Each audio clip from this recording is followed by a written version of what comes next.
आज की वीडियो में बात करने वाले हैं BS नॉर्म्स के बारे में, क्या होते हैं, ठीक है ना। BS 7 आने वाला है तो कब से आने वाला है, ठीक है, क्या उसमें चेंजेज होंगे, किस तरीके की गाड़ियाँ आएंगी, क्या गाड़ियाँ जो है आपको बेटर माइलेज और बेटर एफिशिएंसी या बेटर पावर प्रोवाइड कर पाएंगी, या फिर कितनी महंगी होने वाली है। तो पूरा एक ही वीडियो में सब कुछ कवर करने वाला हूँ। साथ ही साथ E20 फ्यूल के बारे में बात करने वाले हैं इसमें, क्योंकि आपको पता ही है E20 फ्यूल जो है वो लॉन्च कर दिया अभी कुछ ही टाइम पहले मोदी जी ने। स्टार्ट करते हैं वीडियो को।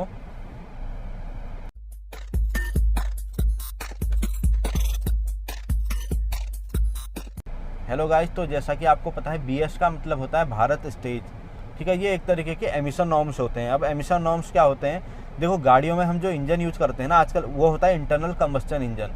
उसमें गाड़ी के अंदर ही कंबस्टन की प्रोसेस होती है इंजन के अंदर, तो इसीलिए उसको इंटरनल कंबस्टन इंजन कहते हैं। और एक चीज़, जैसे बाहर हम कोई चीज़ जलाते हैं ना, उसमें और इंटरनल कंबस्टन में एक डिफरेंस है। बाहर हम कोई चीज़ जलाते हैं तो एनवायरनमेंट में ऑक्सीजन प्रेजेंट रहती है, तो प्रॉपर मात्रा में उसको ऑक्सीजन मिलती है और वो अच्छे से जलता है, ठीक है। लेकिन गाड़ी के इंजन के अंदर जब हम कोई चीज़ जलाते हैं तो वहाँ पर हमें एयर को सक करना पड़ता है। उस एयर को सक करने के कारण क्या रहता है, एक लिमिटेड अमाउंट ऑफ ऑक्सीजन वहाँ पर प्रेजेंट रहती है। तो अगर हम वहाँ पर फ्यूल का मात्रा कम या ज़्यादा करें, कम करेंगे तो पूरे तरीके से जल जाएगा, लेकिन पावर उतनी अच्छी नहीं मिलेगी। अमाउंट को ज़्यादा करते हैं फ्यूल के, तो वहाँ पर क्या होगा, प्रॉपर तरीके से कंबस्टन हो नहीं पाएगा। और आधा कंबस्टन होने के कारण, जैसा कि आपको पता होगा, अगर हाफ कंबस्टन कभी भी होता है तो वहाँ पर मोनोऑक्साइड्स बनते हैं, यानी कि कार्बन मोनोऑक्साइड, ठीक है ना। तो इस तरीके के जो मोनोऑक्साइड्स होते हैं वो और ज़्यादा हार्मफुल होते हैं, वो एनवायरनमेंट के लिए भी हार्मफुल होते हैं और ह्यूमन हेल्थ के लिए भी हार्मफुल होते हैं, ठीक है। तो इसीलिए गवर्नमेंट हर बार ये कुछ कुछ सालों के गैप में ये चीज़ निकालती है, ये कुछ नॉर्म्स जारी करती है जिन्हें कहते हैं भारत स्टेज नॉर्म्स। और उनके अंडर में गवर्नमेंट ये बताती है गाड़ी बनाने वाली मैन्युफैक्चरर्स को कि आपने एमिशन को कितना रखना है। एमिशन में बहुत सारी चीज़ें निकलती हैं, हाइड्रोकार्बन्स हैं, नाइट्रोजन के ऑक्साइड्स हैं, सल्फर के ऑक्साइड्स हैं, कार्बन के ऑक्साइड्स हैं। तो उनमें से हर एक की मात्रा को कितने रेंज में आपने रखना है वो डिसाइड करती है गवर्नमेंट। इससे क्या होगा, तो ये घटाते हुए लाती है गवर्नमेंट, ठीक है ना। वो घटाते, क्योंकि टेक्नोलॉजी के साथ साथ चीज़ें चेंज होती हैं, तो टेक्नोलॉजी इंप्रूव होती है, हमें पता हम इतना कम कर सकते हैं, तो उतना कम करने के हिसाब से ही गवर्नमेंट वो करती है। मतलब ऐसा नहीं है कि कोई अनबिलीवेबल टाइप की रेंज गवर्नमेंट दे दे जो अटेन ही ना कर पाएँ, ठीक है। तो एक रेंज सेट की जाती है, और ताकि एनवायरनमेंट में कोई नुकसान ना हो, जो गाड़ी से एमिशन निकल रहा है, नुकसान तो होता है पर कम से कम हो, इसके लिए, ठीक। अब बात करते हैं, जैसे आपको पता होगा 2016 में BS 4 लॉन्च हुआ था, उसके बाद 2020 में BS 6 लॉन्च हुआ। तो उससे एक आध साल पहले BS 5 होना चाहिए था, लेकिन अब क्या है कि चीज़ें बहुत ज़्यादा इंप्रूव करनी थी, साथ ही साथ BS 6 के लॉन्च करने का टाइम भी आ रहा था, तो इसीलिए गवर्नमेंट ने डायरेक्टली BS 6 लॉन्च कर दिया। BS 5 मतलब नहीं हुआ, तो BS 4 के बाद BS 6 आ गया। अब BS 6 में क्या था, जैसे आपको पता होगा पहले कार्बोरेटर यूज होते थे एयर फ्यूल मिक्सचर के लिए, तो अब क्या होने लगा, अब उसमें फ्यूल इंजेक्टर आ गए। उसके अलावा कैटेलिटिक कन्वर्टर ज़रूरी कर दिए। पहले तो लोग कुछ देते थे कुछ नहीं देते थे, पर गवर्नमेंट ने नेसेसरी कर दिए। कैटेलिटिक कन्वर्टर क्या करते हैं, बहुत सारे जो हार्मफुल ऑक्साइड्स होते हैं, जो हार्मफुल गैसेज होती है ना, उनको कन्वर्ट कर देते हैं और एब्जॉर्ब कर लेते हैं एक तरीके से, अगर मैं बताऊं तो। इसीलिए उनका यूज़ करना काफ़ी ज़रूरी रहता है। अब 2023 के अप्रैल से BS 7, जिसे लोग BS 7 कह रहे हैं, एक्चुअली में BS फेज 2 है, BS 6 का फेज 2, या फिर BS 6 वर्जन 2 या 2.0, BS 6 2.0 के नाम से आएगा मार्केट में। क्योंकि BS 6 7 डायरेक्टली इसलिए नहीं किया क्योंकि इसमें बहुत सारा मेजर चेंजेस नहीं है, ठीक है। चेंजेस तो हैं पर बहुत मेजर चेंजेस इसमें नहीं है, तो बेसिक से कुछ चेंजेस किए गए हैं। जैसे फ्यूल इंजेक्टर जो है उनको ज़्यादा बेटर बना दिया गया है। उसके अलावा कैटेलिटिक कन्वर्टर को थोड़ा बेटर बनाया है। अब कैसे बनाया है, तो फ्यूल इंजेक्टर में क्या है, जैसे प्रोग्रामिंग रहती है, क्योंकि ऑटोमेटिकली जो है वो ECU के साथ ऑपरेट होते हैं, ठीक है ना। तो उसमें प्रोग्रामिंग में थोड़ा सा इम्प्रूवमेंट किया गया है, ताकि जो क्रैंक की पोजीशन है, थ्रोटल की जो पोजीशन है, इनलेट का टेम्परेचर प्रेशर, आउटलेट का टेम्परेचर प्रेशर, सबको मेजर करते हुए वो डिसाइड करके कितना फ्यूल इंजेक्ट करना है।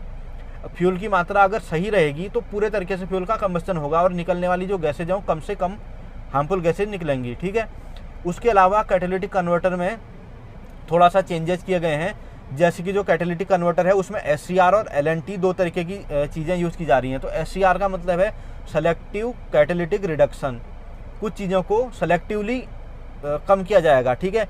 उसके अलावा लीन नाइट्रोजन ऑक्साइड ट्रैप, तो LNT का मतलब है उसमें जो नाइट्रोजन ऑक्साइड है उसको ट्रैप करने के लिए कुछ चीज़ें यूज की गई हैं, तो वो मार्केट में आएंगे। कैटेलिटिक कन्वर्टर ही होंगे बट थोड़ा सा उसमें इम्प्रूवमेंट रहेगा, ठीक है। उसके अलावा OBD स्कैनर 2 आने वाला है, ऑनबोर्ड डायग्नोस्टिक जो होता है। तो जो OBD 2 यूज होगा उसमें सेल्फ डायग्नोस्टिक डिवाइस यूज होने वाली है। तो उससे क्या होने वाला है ना, उससे आपको ये पता चल जाएगा, गाड़ी आपको खुद बता देगी कि आप जो है एमिशन नॉर्म से बाहर जा रहे हो। मतलब आप अगर गलत तरीके से गाड़ी चलाओगे या प्रॉपर फ्यूल का कंबस्शन नहीं हो पा रहा है, कोई भी चीज़ अगर होगी तो उससे आपको किसी न किसी तरीके से मैसेज आ जाएगा, चाहे गाड़ी में वो कुछ लाइट लगा के दे दें या कोई डिस्प्ले में मैसेज आपको दिखाई दे, तो मतलब आपको पता चल जाएगा कि जो है गाड़ी में एमिशन ज़्यादा निकलने लगे हैं, ठीक है। तो ये चीज़ रहेगी। तो इस टाइप के चेंजेस हैं, बहुत बड़े मेजर चेंजेस नहीं है। जो पहले चेंजेस किए गए थे उन्हीं का थोड़ा सा इंप्रूवमेंट है। लेकिन मेजर चेंज कहाँ पर है? मेजर चेंज है E20 यानी कि इथेनॉल 20। ये है एक्चुअली में फ्यूल, ठीक है। अभी तक हम जो इथेनॉल यूज कर रहे थे गाड़ियों में, जो पेट्रोल में डलता था, वो 5-7% के राउंड मिक्सिंग होती थी, ठीक है। 2014 के बाद से स्टार्ट हुआ है, लगभग 1.5% के राउंड तब मिलता था। फिर धीरे धीरे गवर्नमेंट ने जो है ज़्यादा कर दिया इथेनॉल के अमाउंट को। इथेनॉल यानी कि C2H5OH, बेसिकली कहूँ तो दारू, ठीक है। तो उसके अमाउंट को जो है बढ़ा दिया गया है, अब 20% यूज होगा। लेकिन इसको 20% करने से कुछ चीज़ें चेंज हो रही हैं।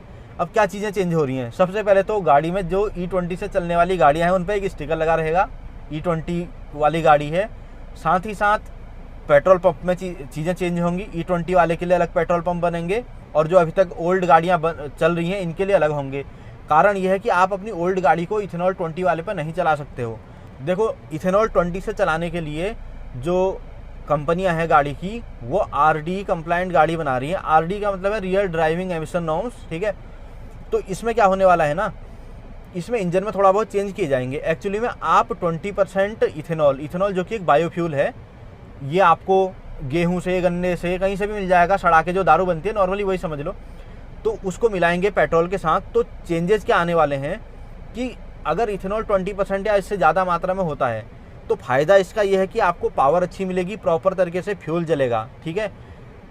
लेकिन उसका नुकसान भी है। नुकसान ये है कि अगर इतने मात्रा में इथेनॉल गाड़ी के अंदर जलता है तो रबर के पार्ट्स के डैमेज होने के चांस ज़्यादा होते हैं, अंदर कोरोजन का यानी कि जंग लगने का चांस ज़्यादा रहता है।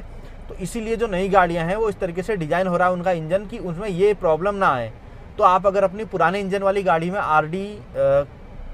मतलब अगर आपकी पुराने इंजन वाली गाड़ी है और उसमें आप ये नया वाला फ्यूल डलाओगे E20, तो गाड़ी में दिक्कत होने के चांसेज हैं। तो इसीलिए जो नई गाड़ियाँ आ रही है उनके साथ ये चीज़ चलेगी, ठीक है। और अभी हाल ही में मोदी जी ने जो है उद्घाटन किया था, देखा होगा आपने, E20 वाले का, ठीक है ना। तो ये सब कुछ मिला के एमिशन नॉर्म्स को थोड़ा मतलब एमिशन को कम किया जाएगा, एमिशन को कंट्रोल करने की और ज़्यादा कंट्रोल करने की कोशिश होगी। तो यही है BS6 फेज 2, ठीक। अब बात करने वाले हैं, देखो, गाड़ियों के कॉस्ट वगैरह के बारे में। देखो, गाड़ियां जो है ना लॉन्च होनी स्टार्ट हो चुकी हैं। मैंने भी हाल ही में देखी थी, टाटा टियागो जो गाड़ी है उनकी, वो लॉन्च करी है RDE कंप्लाइंट इंजन के साथ में। और साथ ही साथ Hyundai ने लॉन्च कर दी है, मारुति भी लॉन्च करी है। तो बहुत सारी गाड़ियाँ भी आप आने वाले टाइम में देखोगे लॉन्च होते हुए। और जहाँ तक बात करें बाइक्स की, तो एक बाइक जो लॉन्च हो चुकी है और मेरी काफ़ी पसंद मुझे आती है वो बाइक, वो है यामाहा की MT-15 RDE कंप्लाइंट इंजन के साथ में वो आई हुई है। बाइक की बात कर रहा हूँ, वो भी आने वाले टाइम में आप बहुत सारे लॉन्चेस देखोगे। प्राइस में बहुत ज़्यादा फ़र्क नहीं पड़ने वाला है, ना तो गाड़ियों में कुछ खास फ़र्क पड़ने वाला, थोड़ा बहुत इम्प्रूव ही होगा, कम तो मुझे लगता नहीं होने वाला है। बात करें फ्यूल की, तो वैसे इथेनॉल पड़ता है सस्ता, ठीक है ना, पेट्रोल से काफ़ी सस्ता पड़ता है इथेनॉल। तो इसके चक्कर में होना तो चाहिए था कि थोड़ा सा कमी होनी चाहिए थी फ्यूल में, लेकिन मुझे लगता नहीं कि कम करेंगे वो। तो फ्यूल के प्राइस को मुझे लगता है कि वही रखा जाएगा। हो सकता ही ऐसा ना हो कि बढ़ा दें, बट कम करने के चांसेस तो मुझे नहीं लग रहे हैं। बाकी आप क्या सोचते हो, कम होंगे या नहीं होंगे, तो ये मुझे कमेंट करके बताना। बाकी वीडियो पसंद आई हो तो लाइक करना मत भूलना। Thank you.